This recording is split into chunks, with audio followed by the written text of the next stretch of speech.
from 1 because that's the lowest number. Welcome to Suc10, where we break down the episodes of the hit HBO series Succession in 10 minutes. These days, who has more than 10 minutes to spare? Not me. I am one of your hosts, Jamie G. Esquire, the fifth master of the hostile takeover. And I'm here with my co-host, Magnum Mills, to get you ready for season 4, which premieres on Sunday, March 26, 2023. I'm Magnum Mills, and hopefully this is a merger of equals here, but on a personal level, I'm kind of more like Cousin Greg. I'm really just trying to fail my way to the top. Thanks for checking out Suc10. It's presented by Regular Dudes Watch Stuff. You can find us wherever you get your podcasts and on YouTube. You can also find a YouTube channel at joeblowfootballshow.com. You can find us on social media at Dudes Watch Stuff. And if you could, please take like 10 seconds to rate, follow, like, subscribe. Just do one. You don't have to do them all. If you want to do them all, I won't complain, but literally takes you less than 10 seconds, helps people find the show. So we really appreciate it. Thank you. Yes, we do. And this should be obvious, but we're going to say it anyways. We will be spoiling all events and episodes of the first 3 seasons of Succession here on Suc10. And any season 4 promotional material, including trailers, teasers, interviews, etc., etc. This is your first and final warning. All right, let's start right there. How about the season 4 trailer, man? There's been a couple of teasers. The final trailer has been released. Is there anything in particular that jumps out at you? And do you also think that maybe this is one of those classic HBO trailers where it's cut in a certain way to make you think like someone's talking to someone, but they're really not or whatever? So kind of any overall thoughts and how much do you trust the trailer to? You know, I trust it more than I trust, a fart on day 3 of the flu, but not totally trust it. I think that it's gonna be one of those classic HBO. We cut this and edited it for peak interest. But I will say there's some things about the Roys that you just can't hide. One thing that I am so excited about is how this family is going to be split up in season 4. I can't wait to see kind of the Tom and the Shiv and how that's going to break down. It looks like Logan's going all out, dude, swinging for the roof for better or worse. I'm excited to see if Kendall rebounds. Like this, it's got me amped up, man. So I think they did a really good job with the trailer. I think they had some choice kind of timing on when they announced, the trailer versus this is going to be the final season. And then just some interviews with, Ken, with some of the actors. I know Brian Cox, he was glad it was the final because he hates Kendall Roy's acting style. So, it was just some digs there and stuff, all in good fun, I'm sure. But the timing was right. I expect this to be an outstanding kind of conclusion to this family's story. Yeah, I mean, good trailer. It really does get you excited. It makes it look like Logan both could be more hands-on and also maybe slipping a little bit. And it gives you the idea like the Roy siblings need to team together, but will they? And of course, they're going to do the thing and try to bring in like Stewie and the other minority investors and stuff like that. And again, I think that's probably why it's not such a bad idea that it's ending, because there's only so many times you can kind of go to the well like this. I think the dynamics, like we saw kind of, Shiv knows that Tom betrayed her. You kind of saw that at the end of last season. And that plays a little bit here because it seems like Tom and Cousin Greg are definitely like on Team Logan for what it's worth. And the merger went through, all that stuff. Logan gets ATN. I wonder how closely they'll skew to kind of real life here. And it does look like he's going to try to like split Roman off and, turn him against the other siblings again, something we've seen before, but does make a little sense because he's like kind of the dude who was up with the Bull Matson or whatever. And I don't know, thoughts on Connor, because he just seems like tits on a bull to a certain extent here.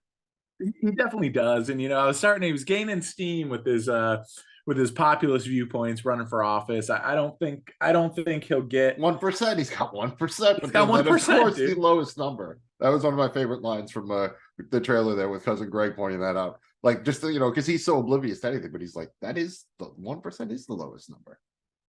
He's got the con heads, dude. Yeah, I do.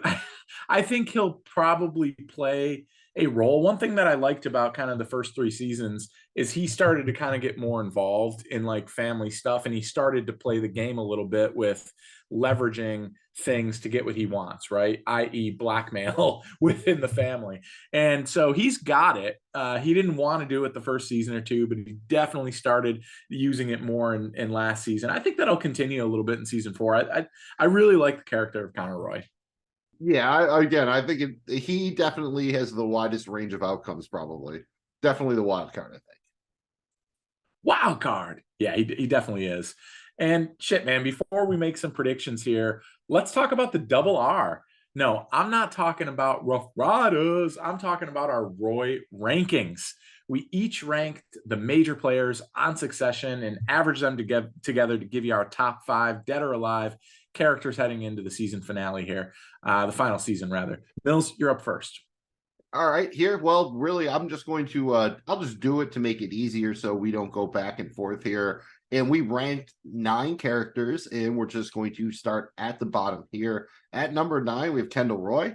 I had him 8th, you had him 9th, so pretty much almost a consensus on him at the bottom. At number 8 was we were just talking about Connor Roy. I had him at 9, you had him a little higher at 6th. At number 7, we have Roman. We both had him at 7. He's ranked 7, so we seem to be pretty simpatico there. At number 6, we have Shiv. I had her at 6. You had her at 5, again, pretty close. Getting into our top 5, number 5 is our most major discrepancy. That's Frank. I had him at 2. You had him at 8. Jamie G, why so low? He seemed like he was on the right side of things. He did, but he's been hired and fired and shit canned and used. That's what I mean. You can't kill him. He's unkillable. Well, that could be a benefit. I just trust him coming out kind of, on the wrong side of things here, man. I just, he also showed. I think it's the opposite. He's going to just always find a way to just put the finger in the air and see which way the winds are blowing or whatever. I mean, I like Frank, dude. I think, I would hire Frank if I had a company. But yeah, I had him ranked a little bit low. I don't like his chances heading. Very interesting. That's by far the widest discrepancy we had. So I think that was kind of interesting. At 4, we have cousin Greg. I had him at 5. You had him at 4. I mean, solidly in the top 5. And then basically we had a 2-way tie for second between Tom, who I had at 4, Jamie G at 2, and then Jerry, I had at 3. You also had at 3. So they both averaged 3, which makes it a tie. And at number 1, we were unanimous. Logan Roy, I mean, from the way last season went out and from the trailer, it's hard not to look at him as the top dog, right? And like, that's his whole deal is like, I am the, if you come at the king, you best not miss. Yeah. And dude, he took so much body shots and he still came out on top. I mean, it's just, you got to hand it to him, dude. And he had some health scares too. So I think heading into this, he's clearly the one in charge. And I haven't seen him lose yet. So yeah, he's not just like Rupert Murdoch. He's like Rupert Murdoch crossed with Mr. Burns because he's also unkillable. Yes. And he's way funnier than Rupert Murdoch too. So I do Frank, little Mr. Burns fingers. If you're just listening, you wouldn't pick it up, but there were some Mr. Burns fingers going on there. I like the ranks, the double R, but let's finish up with some predictions here. And the clock's ticking after all this is Suc10. Are there any main or recurring characters that you think got a shot at dying in the final season? I think there's 2 main possibilities. One is Logan, even though he seems unkillable. We kicked off the show with it looking like he was going to die. So it would make kind of some sense for that to maybe happen. And the other one's Kendall, because you could definitely see like an OD or a suicide or something, right? Like that's definitely in play with what we've seen from him the past 3 seasons, I think. How about yourself? I'm gonna say the exact same thing. I mean, I just, it's hard to argue that Logan has had health problems in the past. I think that could be ultimately the only way he relinquishes is if he dies, like literally pry it out of my cold dead hands type shit. But then with Kendall, I mean, we saw that scary moment in the pool in season 3. He's just, man, that dude's. What sucks is I think if Kendall, you kind of give him a clean slate, I think he actually could do it, but he's just so messed up and he's just had so many kind of like in his own head and different things that he's done where it's just now I just don't know that he ever could, man. Like, if you take him and Logan isn't his father and you put him in a similar setting, like he'd probably be all right, but he's just been beaten down. So yeah, I'm going with those 2 too. I'm agreeing with you on those guys.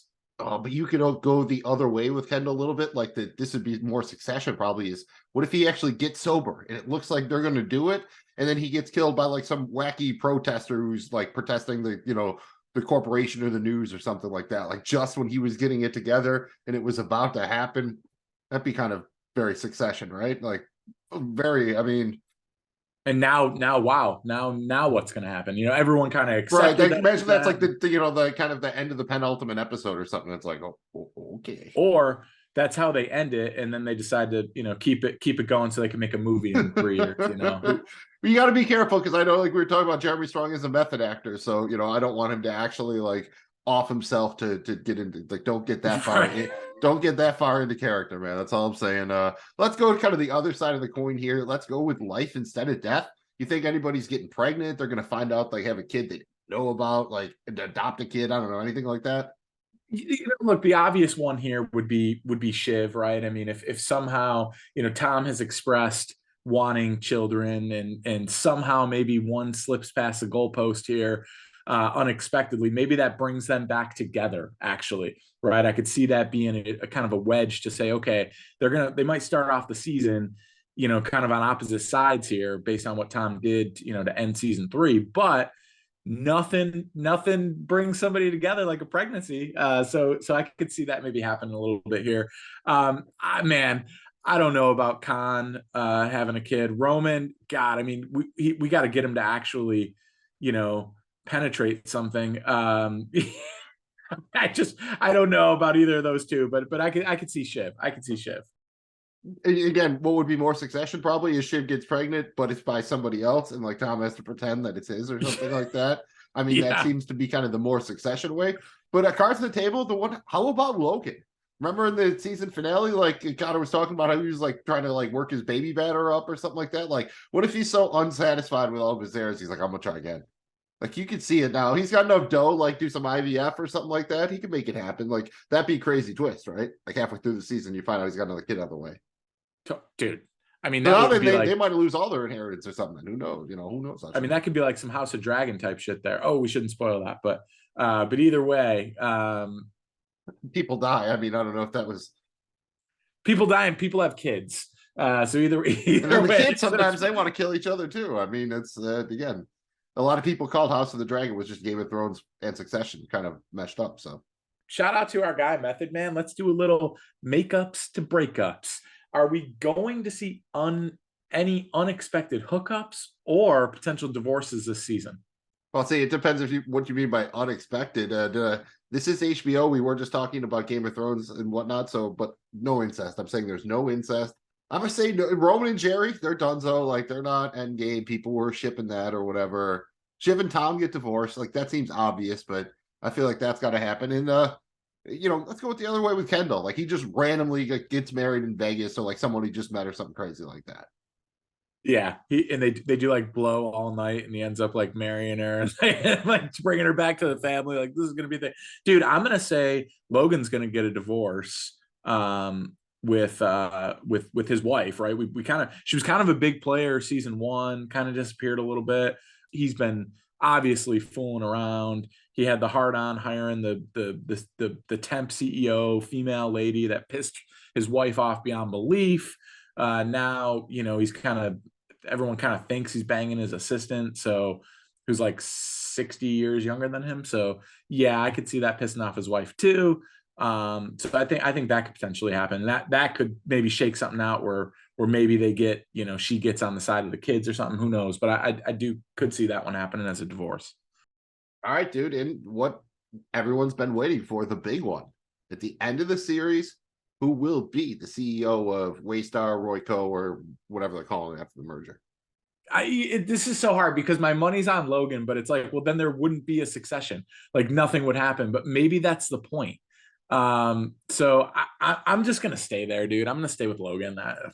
In my heart, who do I want it to be? Cousin Greg, 100%. That he just, like, by default, like, he's the only one like everyone can agree on because he's so dumb that like he can't possibly turn against them or something like that. Realistically, if it's one of the actual Roy siblings, I'd say it probably would have to be Shiv. But I'm gonna go with nobody. It ends with like the company being sold off for parts or absorbed or something like that. Yeah, it's gonna be our boy.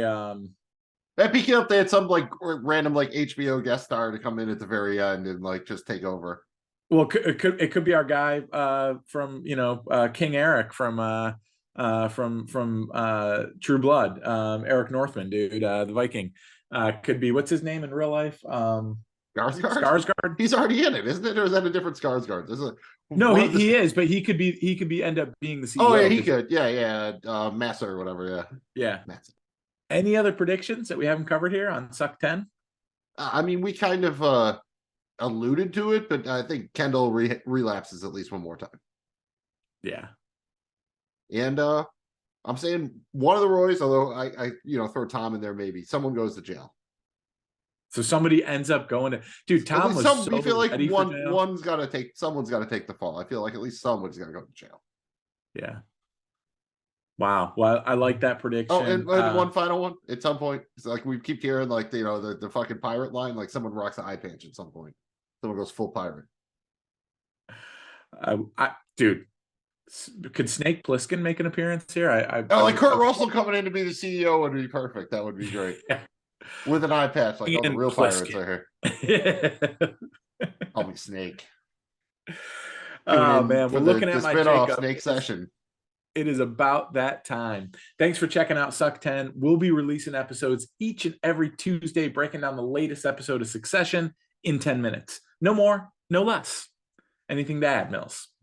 Well, this was our first time, so it might not have been exactly 10. We had to tell you what we were doing, but we will stick to that going forward. Again, find us wherever you get your pods, presented by Regular Dudes Watch Stuff, on social media at Dudes Watch Stuff. We're on the YouTubes. You can also find our YouTube channel at JoeBlowFootballShow.com. Thanks again for checking us out. On behalf of myself, Magnum Mills, and Jamie G, remember, you can't make a tomlet without breaking some Gregs. Well, these hands aren't going to fuck themselves, so